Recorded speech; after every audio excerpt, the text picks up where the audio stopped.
من کن تو مولا فہذا علی مولا، زبان زد عام ہو گئی، کیا سنی کیا اہل تشیع، ہر ایک کی زبان پر ہے، بچوں کی زبان پر بھی ہے، لیکن ہم اہل سنت اور اہل سنت کے علماء اور خطباء اس حدیث کو عام نہ کر سکے۔ مرو ابا بکر فلیصلی بالناس، ابو بکر کو کہو میرے مصلی پہ کھڑے ہو کے لوگوں کو۔ سارے صحابہ موجود ہیں، کیوں بھائی حضرت علی اس وقت موجود نہیں تھے؟ بہر سفر پہ گئے ہوئے تھے کہ مدینے میں تھے؟ مدینے میں، میرے نبی کے چچا عباس مدینے میں، حضرت عباس کے بیٹے مدینے میں، حضرت علی کے بڑے بھائی حضرت عقیل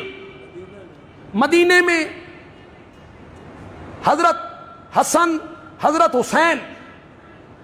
میرے نبی کے پیارے نواسے مدینے میں، برادری کے لوگ مدینے میں، نواسے مدینے میں، چچا زاد بھائی مدینے میں، داماد مدینے میں، چچا مدینے میں،